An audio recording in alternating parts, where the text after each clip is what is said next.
Welcome to the Spotlight Series podcast. I'm your host, Slick Sean. Man, I got the dopest gig in the world. I get to have conversations with entertainers and entrepreneurs and listen to their inspiring stories. You can stream the podcast at spotlightseries.net, watch on Roku TV, Facebook Watch, IGTV, and listen on all podcast platforms. In a world full of darkness, the spotlight is on you.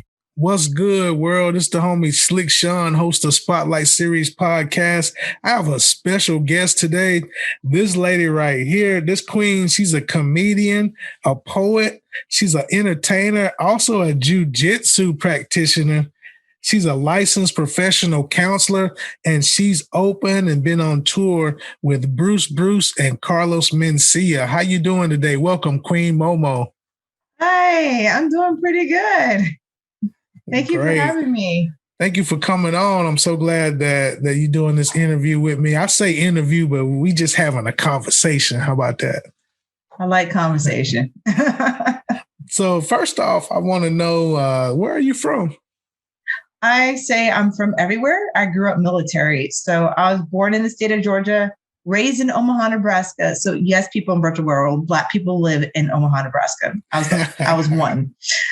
And then we moved to Charleston, South Carolina. I've been in South Carolina since 92, but I've lived in Spain and I've lived in Trinidad. Oh, okay. So well-versely traveled, I see. Oh, you've been a little bit everywhere. A little bit. So how long have you been doing comedy? I've been doing comedy going on next April will be 5 years. Oh, wow. So how has the journey been? Oh, wow. The journey's been amazing. I never, ever thought I would ever be doing something like this in my entire life. I want to give a shout out to my friend Josh that actually introduced me into comedy. He's like, you're a funny girl. You should do it. And the first time I ever wrote a joke, I cried because I didn't understand how to write a joke. But it's been a growing experience. I love it. Yeah, super cool. I remember it gives me flashbacks of a time where I did an open mic comedy. I think I did it maybe 3 times, I want to say. I was pretty brave. It was an open mic in my city. I was living in Huntsville, Alabama at the time. And I would go to these open mics and I just would kind of like get my little set together and I would get up there and it was during happy hour. So most people was just there to have drinks. So I would get a few laughs here. But I was like, oh man, this is tough. Like I've done acting, I performed hip hop. I've been in all kinds of other stuff performing, but comedy, whew, that is some pressure. So I got to commend you for doing what you do. Oh, thank you. I actually think poetry is I think I'm more vulnerable in my poetry. I think poetry is harder. Spoken word, I think it's harder than comedy. At least with comedy, I get to, joke behind all the pain. Gotcha. So when did you know you wanted to be a comedian? Honestly, I didn't until the very first time I ever stepped on stage and I did my very first joke ever. And I heard all the laughter at Coffee Underground. And I was like, yeah, I want to do this. Yep. So about 4.5, almost 5 years now. That's when I was like, yeah, this is for me. This is what I want to do. Yeah, that's dope. So how do people follow you and keep up with you to know what's going on with you? Well, I'm on Facebook because I'm old. So you can follow me on Facebook. I'm on Twitter, although I occasionally forget I have a Twitter account, but I'm on Twitter. I'm on TikTok and on Instagram. And TikTok, y'all, just to let you know, I am trying to develop a character called the Cougar Princess because, I just want to throw some shade on all those, princesses out there. Yeah. That's interesting. The Cougar Princess. The Cougar, because they, Ariel, Belle, Cinderella, they all stay the same age. They're teenagers. I grew up on those stories, but I'm old now. So where's the princess for us? I want a Cougar Princess. That sounds interesting. I looked at your TikTok and I was like, well, she got a lot of material up on here. So that's dope that you're doing the TikTok thing. So how often do you TikTok? Do you have a schedule or you just kind of go with how you feel? I kind of go how I feel because of my day job. My day job keeps me very, very busy. So it's hard to be consistent. And that's the game. The game is being consistent. So I'm hoping to squeeze some time in after my competition and later this month to be more consistent. Gotcha. Yeah. And I see that you're in the jujitsu. What's going on with that? How long you been doing the jujitsu? About 4 years. What? Yeah. So I actually trained with the UFC gym here in Greenville, South Carolina. I saw that. And the competition I actually was speaking about is jujitsu. It's my very first competition. And so, yeah, I've been training since 9 a.m. this morning. So I if we were face to face, I'd be like, please, excuse me if I smell, but virtual is great. You can't smell me. You're right. Virtual is great, right? Like that one commercial where the dude is talking to his son and he is like, big boys wear pants. And the dude he's doing the virtual call with, he's like, I am wearing pants, like his tone on himself. I was like, that's crazy, man. So have you ever ran into any hecklers? I know that's like a thing in the comic world. Have you ran into any yet? Yes, I have. As a matter of fact, I will never forget this one woman. I was hosting a show and this woman, she was tall like an Amazon. She just stood up and she was upset, talking about she didn't get a chance to order her chicken wings. And she had this little guy with her. He was probably tall for his height, but she was really tall. And, he just looked so pitiful. She just stormed out of the Comedy Zone and it got really awkward. And so I just called it out. I was like, I don't know about y'all, but that was really awkward. So that kind of saved the audience there, just announcing what was awkward. But I'll never forget that one. And then we had another one. Oh, God, like this one tried to approach the stage. I was like, nope, we're not doing that. Because I remember what's been happening. Like, in Colombia, one of the comics got attacked by an audience member. I was like, we're not going to do that. We're not doing that. But yeah. So, but most of the time, people know why they're there. They're there to have a good time and laugh. So very rarely I get a heckler when I'm on stage. But of course, the more I travel, the more I do things. They're going to be people that just think they're important and they can add to a show. But, right. People don't take it so serious. It's just jokes. That's why you're there, right? Exactly. We're just here to have a good time, talk about the obvious. Yeah. So where do you normally draw your material from? Is it just from life experiences, what you see, or do you have some script writers in the background somewhere? I wish I could afford a script writer. No. It's just from personal life experiences. Like people who go to college and spend a lot of money and they're like, why did I spend all this money? I'm a mental health therapist, so I pull from all kinds of stories. So yeah, just life. Life is funny. Why not poke at it? Yeah, and I see that you're a licensed professional counselor. I'm sure that you have many stories to tell. Not like you're telling your clients info, but I'm sure you got a lot of funny stuff that you hear, and I just can't imagine. Yeah. I work with children, so I actually have a set about that. There's working in the field that I work in. I was like, I realized there's two types of kids out there. You have children, the polite ones, and then you have churn. And that usually gets the audience kind of laughing. It's because I'm like, which one do you have? And one of them was like, I got churn. I was like, see, that's why you're here. Right. So totally. Yeah. Make fun of the obvious. I had a 10-year-old client teach me how to use TikTok. So, it's just things like that. Yeah. A 10-year-old. This is why I talk about the life. It's funny to me. I had a 10-year-old teach me how to use TikTok. Right. And then it brings me to mind, in the future, we're going to be hiring our social media managers a whole lot younger. Mm-hmm.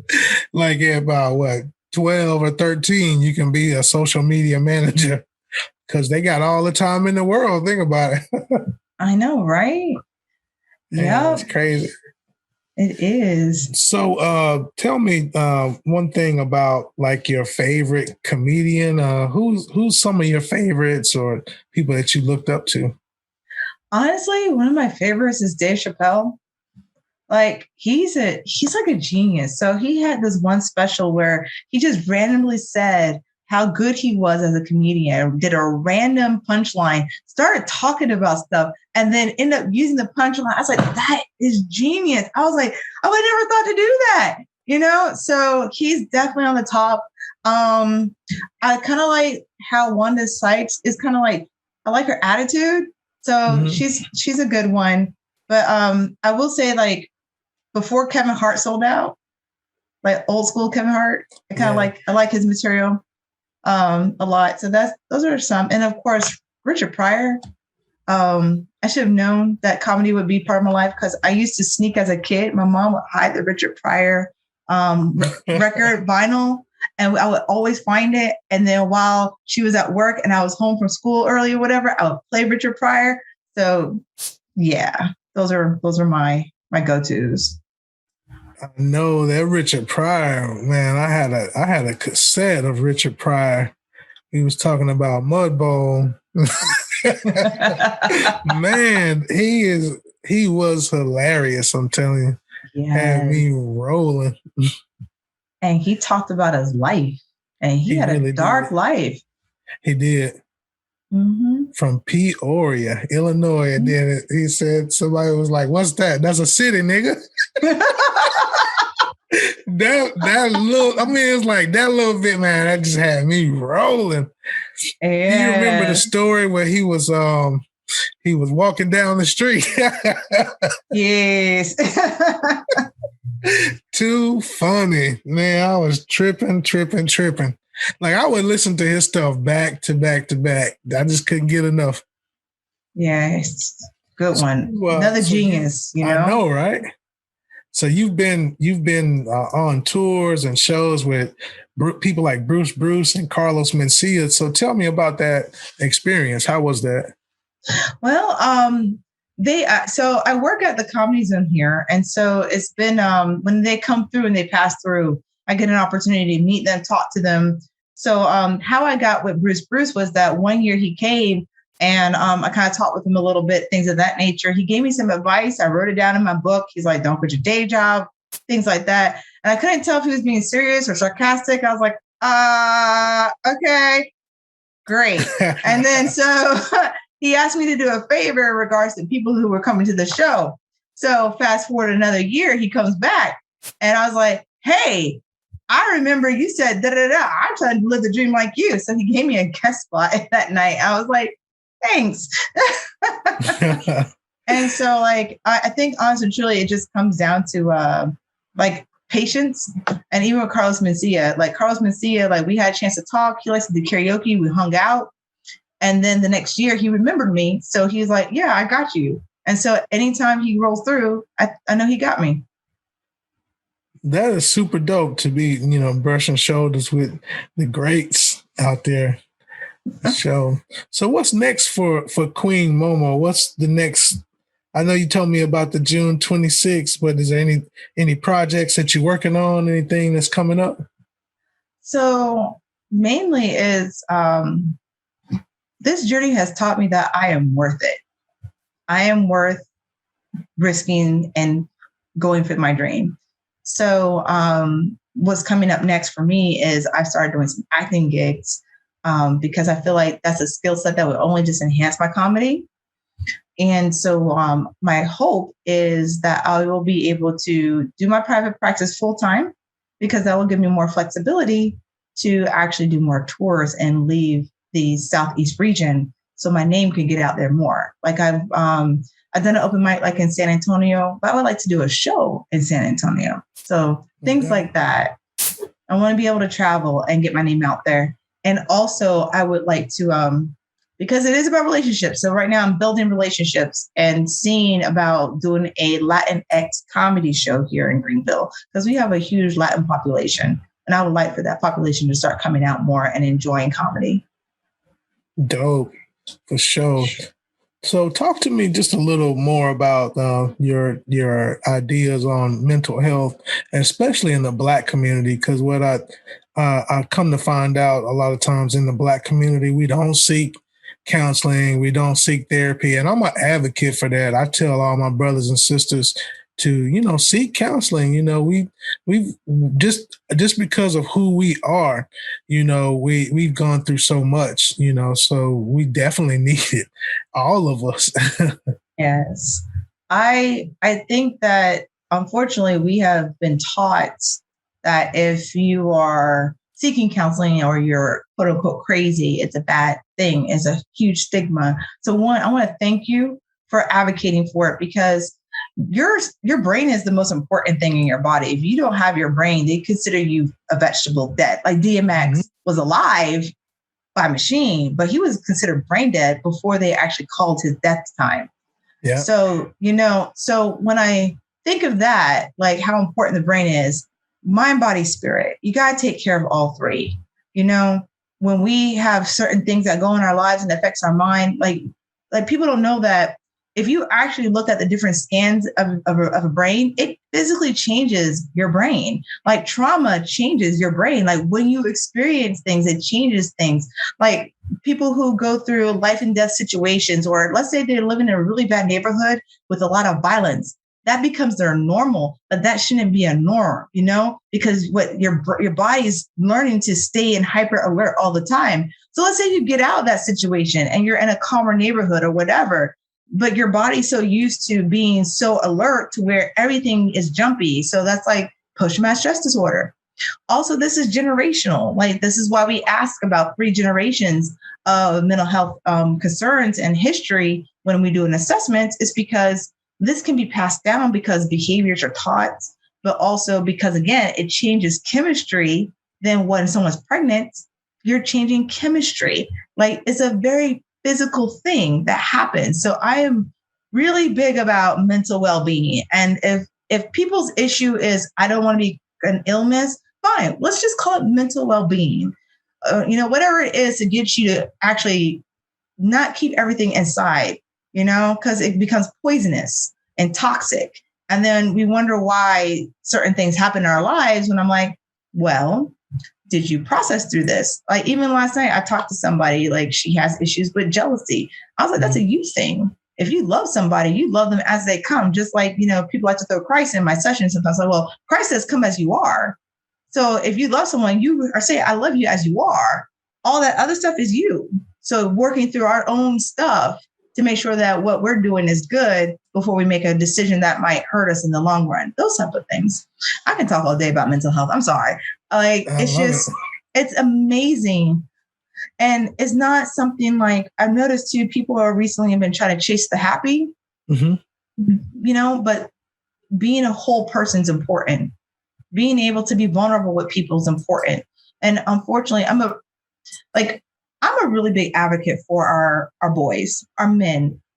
Like they're taught that, oh, I can't be a punk.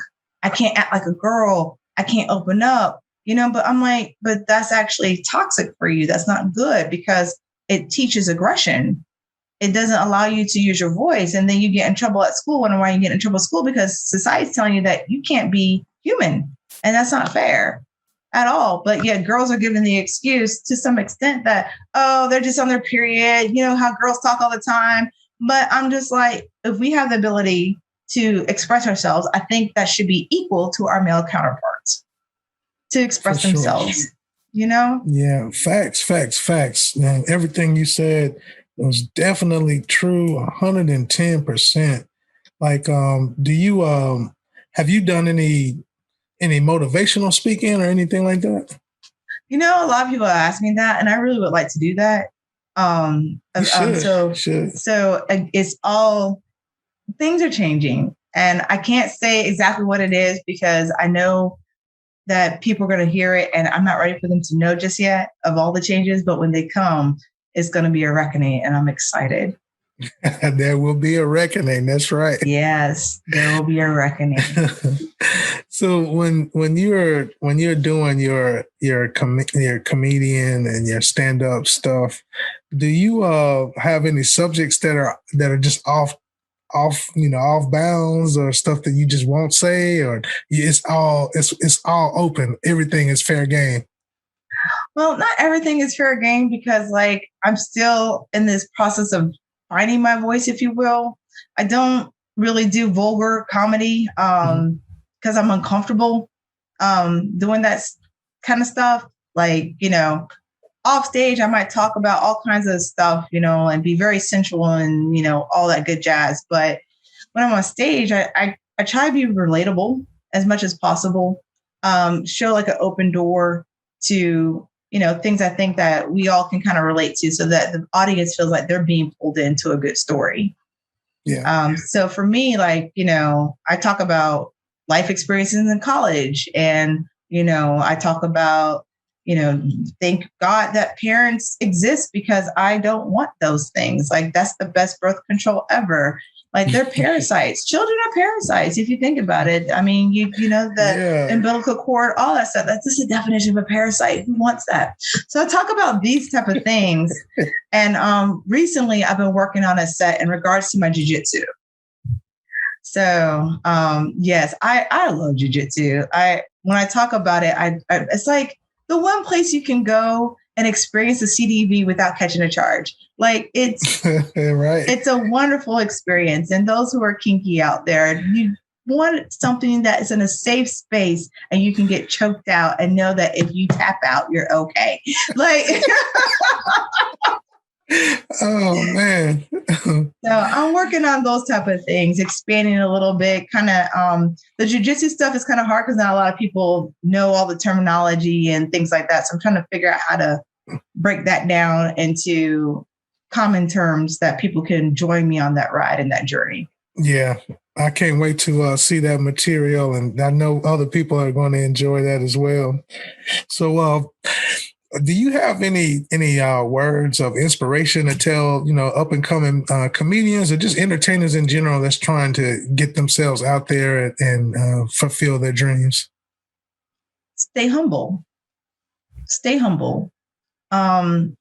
Going to frequent open mics, that's where we get our grind on. We grind, we get our material, get it tight, make sure that we are doing what we need to do. But stay humble. I have seen people come and go and they're like, oh, I'm the talent. Oh, I'm this. I'm like, we're not being paid like that. I don't know about you, but I don't make Kevin Hart money. So stay humble and know that this is a journey. It is your own journey. So one thing that I realized I had to stop comparing myself to other comics out there because I would beat myself up. And I'm like, no, they're in their lane and they're doing what works for them. I have to stay in my lane and figure out what works for me. And what works for me, then I have different mentors around and they're like, once you have your voice, your audience will start looking like you. So I'm waiting for that day where I'm traveling around and the audience will start looking like me and they're going to try and follow me. And then that's when I realize I've somewhat arrived, So yeah. I think that's the best thing I can do. And also those of you out there that are this is across the board. This is a great therapeutic intervention. But if you truly need therapy, it does not replace therapy. It's a good intervention, but it does not replace the necessary needs that a licensed professional can help you with. So yes, if it's something that helps you get some form of catharsis, please do open mics, things like that, but also seek the appropriate help to go along with it. For sure. So last question, I'm going to put you on the spot a little bit. Why did the chicken cross the road? Why did the chicken cross the road? Mm-hmm. Because they realized they were about to be eaten. That's simple enough, right? Well, look, I want to thank you, Queen Momo, for real, for coming by and stopping through the Spotlight Series podcast.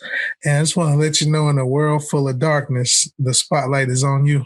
Thanks for watching Spotlight Series Podcast. I'm your host, Slick Sean. You can follow on Facebook, Spotlight Series Podcast, on IG, spotlight.series1. You can stream the podcast at spotlightseries.net, watch on Roku TV, Facebook Watch, IGTV, and stream on all podcast listening platforms. In a world full of darkness, the spotlight is on you.